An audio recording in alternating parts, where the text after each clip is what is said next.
Today we're talking about my top 5 ideal date nights here in Spokane with the Valentine's season happening literally today while I'm recording this video. I won't be posting it for a couple of days, but I imagine most of you will be celebrating Valentine's Day this coming weekend. But I hope this video can also act as a guide for those of you moving here to Spokane. Maybe you're planning your trip to check out Spokane. This can also act as a guide for the things that maybe you should do on your nights off when you're not looking at houses with me. So I'm excited to talk about the kind of quirks and fun things to do around Spokane besides just the givens. If you just type in 10 best date nights in Spokane, you get some really corny blogs and you get the restaurants that everybody knows about, even though they're quote unquote the nice fancy restaurants here in Spokane. So this is what I would do if I had a date night or a night off in Spokane that I was trying to plan. I'm excited to get into this video with you. So the first activity I would do is go golfing. And no, not golfing, even though Spokane has like 6 public golf courses and I'd like a dozen other private golf courses around the area that are all amazing. Don't sleep on the Spokane golf scene, but we also have a bunch of virtual golf bars that just opened up recently, and we also have some mini golf bars as well. So for mini golf, we have Flat Stick Pub, which is like a national franchise. Many big cities have that, but it's a super good scene to go play some mini golf, grab a beer. They've got food there. It's just a good vibe. They're open late night, middle of downtown as well, so it's just a good spot to stop if you're downtown and you just need an extra place to hang after like 10 p.m. But Spokane has also been inundated with a bunch of virtual golf places recently, and so we don't have the massive Top Golf here yet, hopefully, fingers crossed, because that would be awesome. But there are a handful of places where you can go. They've got the big screens. You golf, it projects where your swing was going to go. The technology is sweet, crazy, but they're awesome places to go. I actually haven't had the chance to check them out myself, but going this weekend, hopefully, so I'm very excited about that. So I would check that out. And if you're competitive with whoever you're going on a date with or anything like that, another little bonus to this is that there's like 3 to 6 axe throwing places around Spokane that you could also check out as well. So that might be another cool way to get a physical activity in there, have a little competition with your date,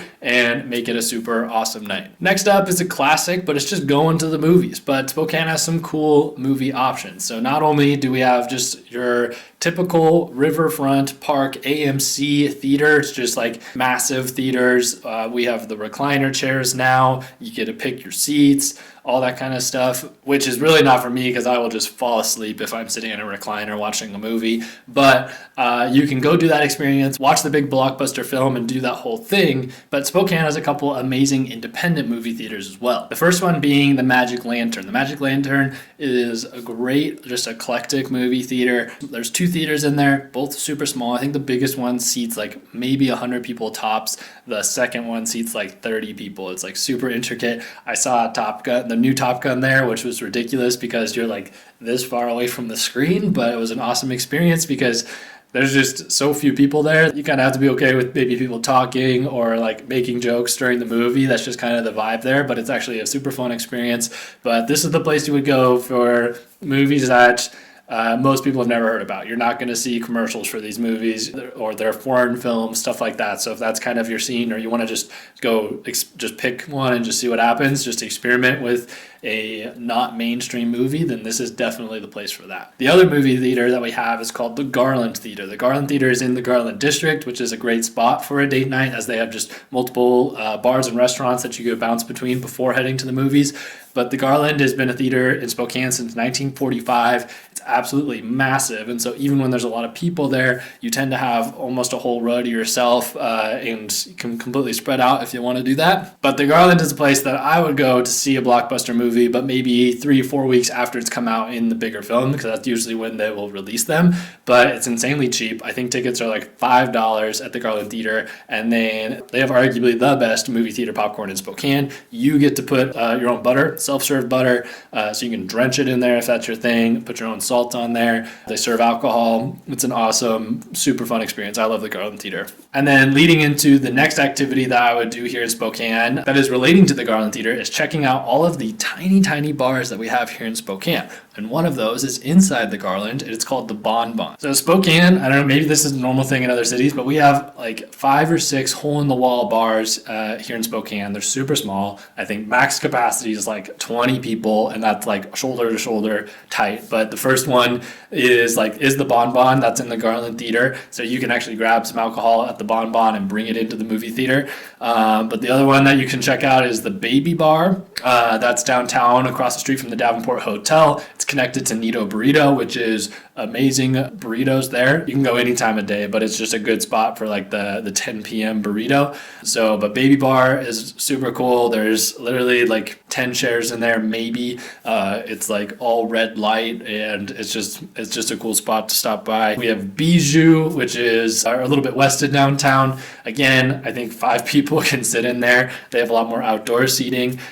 June & Co. is relatively new. That one's on the more eastern side of downtown on Main, I believe. That one's a little bit newer. And I think recently closed, we had a place called the Tiny Tiki, and it was a tiki bar that could, again, only fit like maybe 20 people in there max. But so that's what I would do, is I would maybe bar hop the tiny bars in Spokane. They're all really nice and like a good atmosphere, clean, all that kind of stuff. So that would just be another fun date night that I would do for sure. Next up, if you're looking for like a place that you can just do an all-in-one date night, I would check out Lucky You Lounge. So Lucky You Lounge is one of my favorite places to go, partially because I'm a musician here in Spokane and we get my bands play there. But it's such a cool place because, one, there's an amazing restaurant there. The restaurant, it has some of the best food in Spokane, and I think it gets slept on by a lot of locals here. And so for sure, go eat a meal at Lucky You because the food is amazing there. But then there's also 2 concert venues in the facility that are separate from the restaurant. So if you're just going there to eat, you can eat and you won't be disturbed by all the music. But then there's a basement lounge where they'll have jazz trios playing, sometimes a DJ later at night. But those concerts are completely free. So that's the other cool thing, is that there's something free to do, but also you can pay for food and drink as well. So they have a bar upstairs and downstairs, the super nice restaurants upstairs. And then upstairs as well is a full-on concert venue that's probably one of the best sounding concert venues here in Spokane. And so you can actually pay for a ticket. Those shows are usually charged, but you could have drinks and dinner and then go see a local band or a traveling band playing at Lucky You and have a full date night experience just at this one place. And then last on the list for things that I would do is go take a cooking class. We have 2 awesome places that I know of to go take a cooking class. The first one is the Kitchen Engine. This is in the Flour Mill, which the Flour Mill is just a very cool historic building in Spokane that you should just go through anyway. There's a bunch of cool shops that you can check out. But the Kitchen Engine has completely had this massive remodel over the last couple of years.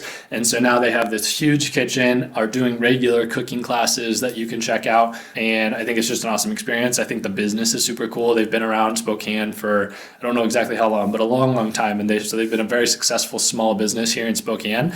And then the next one is Wanderlust. Wanderlust is a great place to just go get some like wine or beer. I think they have a wine club there. And then just like a charcuterie board. So if you're just feeling like grabbing a drink and then eating some meat and cheese, it's a great place to do that. But then they also have a great kitchen in the back where they are hosting cooking classes. Some of the cooking classes are very unique. And so like I can see here that they're doing a paella class, French Valentine cooking class, South American tapas cooking class. So it's not just kind of like a basic cooking class. Like you're getting a cool cultural experience. You're getting a lot of food out of it as well. And then they partner with some of the local chefs around Spokane. A chef like Chef Sean from Gander and Ryegrass is hosting one here. And so you're actually getting one of the local pro chefs in Spokane to teach the classes, which I think is really cool as well. And then my bonus round, if you are just looking for just the simple, where's the best date night restaurant? Well, instead of typing that into Google, you'll get, like I said, you're going to get some cheesy blogs that will have great restaurants. I'm not dogging on any of the restaurants. They are very good, but they are just the